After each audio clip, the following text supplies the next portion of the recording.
here already.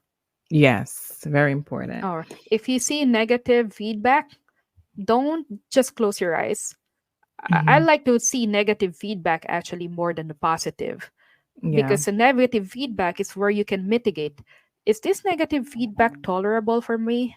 Because if the Hmm. negative feedback is saying, "Oh, I work long hours, but the nurse doesn't want to do overtime because she has kids," I mean, I Hmm. think I'm okay if I'm by myself to do overtime, right? So there are things that might be tolerable for you and not tolerable for other With people. that That is still person. within the legal limits. Hmm. It's just sometimes unethical, but not necessarily illegal. That's always the recruiter. That's always the recruiter's Yes. excuse.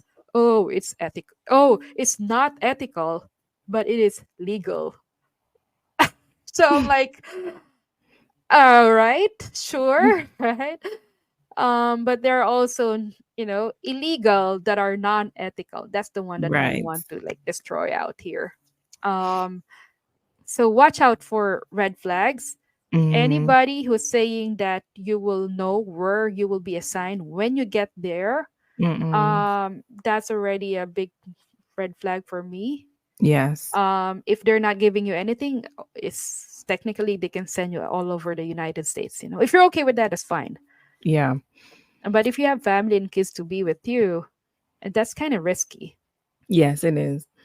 Yeah. And also, too, I know we mentioned about ICN and who and CGFN is another organization you talked about of Alliance for Ethical Recruitment Organization. They also Yeah. have like a stamp or a logo that most Correct. companies that are affiliated with them. So if you see that logo, you know that they practice and believe in ethical recruitment. Correct. Yeah. Unfortunately, not all of them are, perfect. Right. You will see that seal, and that's one thing that I ask, what is the process of getting that seal? So there's an application process. Mm-hmm. That CGFNS should be able to give to see all those contracts of the nurses. Mm-hmm. Now, when I'm saying it's not foolproof, okay? You still have to do your job. Yeah. Yeah. However, and also make sure if there are concerns that's violating this code of ethics by the recruiter that is actually sealed and stamped by the alliance, Mm-hmm. the first thing you should do is always reach out to CGFNS Alliance, Mm-hmm. because that's your first layer of protection. Now, if you think this is not being resolved and being illegal, then that's a time that you can also inquire about the government agencies out there, Department of Labor. Mm-hmm. If you see some concerns about retaliation, or like this, like discrimination, harassment, nurses are being harassed, you have to come to work. Doesn't matter if you're sick, you're under contract, Mm-hmm. or you're gonna get the heavier job because you're the agency nurse. No. So it is something that they have to be alert and aware that there's a organization called EEOC, Equal Employment Opportunity Commission, which is because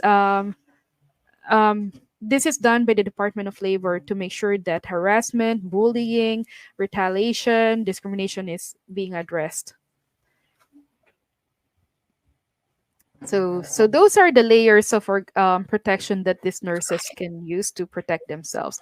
Yeah. Um, I always tell the nurses also, when you are um, getting an information or being offered by the company, by this, let's say, a recruitment company, always Mm-hmm. make sure that they're registered business in the United States. Yes. Yeah, you ask the name of the company, ask the name of, or check the address, ask the address, okay, and Mm-hmm. make sure. And then when you get the address, go to the department of, the state where they're listing the business, okay, and type that company, and you should be able to see that in that state. If Right. if they're not listed in any state, then they're not legit, legally registered company to do that business. Yeah. However, there's also a red flag there. If you Mm-hmm. see that company that has the owner and they keep changing the names for many years, that's a big Mm-hmm. red flag for Yeah, me. that's a big red flag. Right? Why did they have a business that they shut down just 1 year, and then they open another recruitment Another one. company, Right. and then they close it again, and then they open another one, and then they close it again, and then they open another one. So it's a red flag. Mm-hmm. um you know, good companies don't change names right Right. away. They don't change, but they can change names because of mergers and acquisition, Yes. when they're Do you, being merged but not mhm. really dropping the name, but that's your brand. Sorry, I cut Yeah. you. No, you're fine. Do you think they could look at the length of years that the company has been existing in existence too? I would say that is helpful, but we see a lot of, in my observation for 1.5 year here, I have seen so many of these agents been there for 20 years, and all they did was the wrong way. And actually, when I first joined the social media, it's called the Fora, Filipino Nurses to US. Mm-hmm. I just observed that social media, and I see like false information that is being shared by a recruiter. Mm-hmm. And when I called him out, I said, I don't think this is right because, it's illegal. And he told me, you have no idea about what you're talking. I'm the more expert here. I've been doing this for 20 years. Okay. And I said I didn't bother to reply anymore to that. After 1 year, he's in the courtroom for human trafficking. And he was banned from that social media platform. So Okay. so there's a lot who's been doing this, and some of them I would say they know that they're wrong. However, Mm-hmm. there are also who started doing this 10 years ago, and they're just following the footsteps of those Those. companies, and Yes. and they thought that this was actually legal Mm-hmm. and right, because they're just copying what they saw before. Right. So, and then when we tell them that this is not the right way, they're very responsive to making a change. So Mm-hmm. those are good. There are also companies that has jumped into this 1 year ago, but then when I interviewed them and look at the process, what they're doing, they're actually doing great. Mm-hmm. So for me, I don't think it's really a matter of the years, but also it's very helpful to Yes. know yours. But really, for me, it's looking at into the contract that you're signing, because the contract change. The 2018 contract is not the same as the 2019 nurse contract. So these companies have changed their contracts every year, all the Mm-hmm. time. Whenever they're getting caught, or being Yes. sued, they change their contracts. So the best for me is really not just staying by the one thing, like, oh, they've been doing this for 10 years. You know, I wouldn't, that can be helpful, but that shouldn't be the sole criteria for choosing that. Yes. Um, Look at the contract, because the contract will tell you so many things already. Yes. And again, each nurse is different when it comes to contract. Yes. One question I'd like to ask you though, I know that nurses, they have the right to move on their own when they choose it from their countries. But do you think that countries can play a part in trying to safeguard their nurses from, unethical recruitment? Absolutely. Philippines is doing that. I think Philippines the only country that has what we call pre-departure orientation seminar. It's a PDOS, Mhm. pre-departure orientation seminar. The Philippine government has imposed that policy to make sure that the nurses, I mean, not only the nurses, but all international workforce that is Mhm. being deployed internationally should be going through this. All Filipino nurses in the coming from the Philippines should go through that seminar, and they will be issued a certificate that they attended. Is called PDOS. Mhm. Um, after receiving that PDOS certification, the nurses or the employee, I mean, will go through the immigration from the Philippine airport. So if you are a worker's visa, you have a separate lane in the airport. Oh, Yeah, wow. yeah. So there will be like employees, or they call it OFW, or overseas Filipino worker. So Mhm. there's a different lane in the airport, and it's a very long line. Mm. unless Not unless you're on the visitor lane. So everybody who's going through that lane should present that PDOS copy. Oh. So it's one way of protection for the employees that, when you get to the different country, if you see these signs, reach out to the labor attaché of the Philippines in the embassy where you're going, and Mm-hmm. you can always consult for help for the labor issues. No, so is this a very good protection for all Filipino nurses? The answer is really no, Mm-hmm. because a lot of our nurses are coming from United Kingdom, Abu Dhabi, Saudi Arabia, and they're just flying from these countries directly to the US. They don't go Right. home anymore. So those airports, they don't have that lane. So Mm. technically they can't see it. Right. They don't need to show that they went through those pre-departure orientation seminar, because they're not from the Philippines. They're not Philippines. gonna pass through the Philippine airport. Yeah, so it's only installed in the international airports of the Philippines. Philippines. Mm-hmm. Yep, and that's the only protection. So again, is that a good protection? Well, it's a layer of it, but you have to understand that the Philippine government can only understand labor laws of the Philippines. Right. So I have personally presented a contract to our labor attaché in the embassy, and I said, these are the contract that these nurses are being told to sign. It says they're Mm-hmm. liquidating damage with future profit losses. Mm-hmm. According to the US Department of Labor, this is illegal. So I think the Department of Labor of each country should talk to each other. Right. Yeah, that's very important. Yeah, and I think remember I told you there's a form, the ETA 9089 Yes. form. I think that should be really transparent to all. Right. And and and it should be given before even signing that document. Mm-hmm. Not after filing, but actually when the nurse have, is signing that those information should be available for them to see, Yes. because that's Uh, very powerful to have.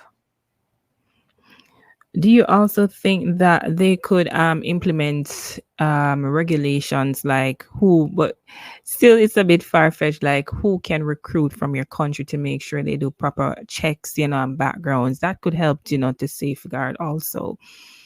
Yes, each country should have their own really policy on this, but the Mm-hmm. ultimate policy holder should be the United States. I think the Mm-hmm. United States government have the full power to make a change in this. Mm-hmm. If there's a certifying body that is under the Department of Labor, or the USCIS or the Homeland of Security, then it really should be addressed. So it's a I would say it's a multi-department issue, and if they can create a department just to cover all these employees coming here, that would be great, because it's not only affecting nurses. This Mm-hmm. is worse in teachers. Yes, yes, yes. Worse I've heard a in lot teachers. of stories too. Yeah, it's worse in med tech, Mm-hmm. PT, most especially PT, because they're a smaller group. And when you're a smaller group and you're under working permit, you're Mm-hmm. more vulnerable to this kind of exploitation. Yes, Because you know that if you don't work for that company anymore, you're gonna go home. yes. And this is what's happening, to a lot of our nurses who's coming here under H-1B visa. But Mm-hmm. for the people who are green card holders after arrival, then they're on the safer mode. They can speak up, not feeling scared that they're gonna go home. Yeah, So I think this is a great idea that actually that it's offered on a green card to nurses. Yeah. yes. Wow, thank you so much. Yeah, It's you a know, lot. It's it like poof, is. right? It is. You've opened our eyes to so many things. And I think education, advocacy as what you're doing, it's very important. Very important. We know everybody has the freedom of right to move to anywhere that they go to, but there's so many cases that you hear about, like negative connotations that individuals face, and when they're in those situations, having no one to turn to. Do you offer like help to? I know you do help nurses, and if a nurse is watching this and she's facing any issues, can she reach out to you? Absolutely. So I'm in social media, the Travel Nurse Hacker. That's in Facebook. I'm also be able to reach here in LinkedIn as well. You can reach me mostly on Facebook, directly on Hmm. Facebook, because that's where majority of our frontline workers are, in Facebook, Yeah. not in LinkedIn. but Yes. but connecting to people in LinkedIn is very important, because that's where we get the best resources for Hmm. me to pass around to these Filipino nurses and international nurses. So you can reach out to me in any ways. my inbox, just to heads up, I am catching up now, three weeks behind, but I will be able to catch up on that. So I receive about more than 20 emails. Per That's just week, Messenger per day. per day. Per Jesus. day. Per day. Yeah. So that's my inbox. It's like about 20 per day. I Mhm. try to get as much as I can, especially those critical issues. I address them as fast as I can. Some other questions, asking them about, rights. So I guide them to anything related for you transitioning to the United States. I cover that. Yes. Even after they finish their contract, they say, "Okay, what's the best thing to do?" So based from my experiences, I'm a coach too. Yes. So not only, it's a holistic care, not only when you're suffering, I do also recovery. And discharge. I have to give you discharge orders. Okay, now you're good, right? Yes. You have a very bright future ahead of you. This past experiences should be put all the way to the back, and now we move forward to make your life better, because Mhm. America is a land of opportunity, and one person should never destroy your American dream. No. All Yeah. right. So we can find you on LinkedIn and you said on Facebook. And I Yeah. want to thank you so much for Yeah. the work that you're doing. And you're literally Yeah. being a voice for the voiceless and helping those who need help.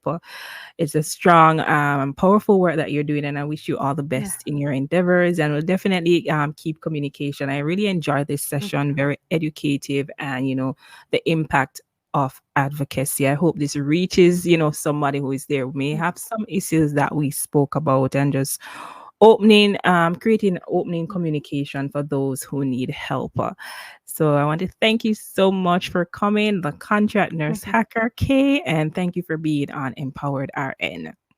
Thank you very much, Ava. It's my pleasure and my honor to be here, and I appreciate the help that you're giving us to spread the word out there. Yes.